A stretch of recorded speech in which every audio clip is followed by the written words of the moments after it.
JRBT group D পরীক্ষার interview সম্পন্ন হওয়ার পর দীর্ঘদিন অতিক্রান্ত হলেও এখনও পর্যন্ত ফলাফল প্রকাশ করা হয়নি।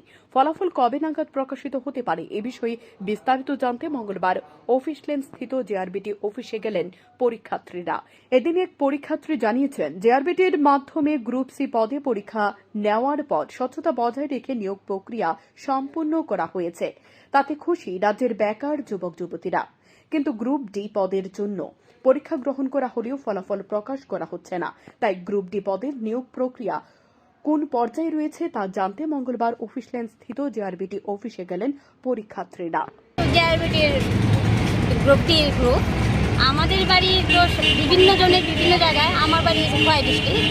আমি দেখেন বিগত 4 বছর প্রায় হয়ে গেছে আমাদের রাইটিং পরীক্ষা এবং ইন্টারভিউ হয়েছে। তো ইন্টারভিউ হয়ে যাওয়ার পরও এখনও আমাদের রেজাল্ট আউট হচ্ছে না। এই জন্য আমরা সবাই একসাথে জমাতে হয়েছি। আমরা প্রতিবাদ করতে চাই না, আমরা শুধু একটু জানতে চাই যে কবে নাগাদ দেওয়া হবে। Bureau report, news daily Bharat.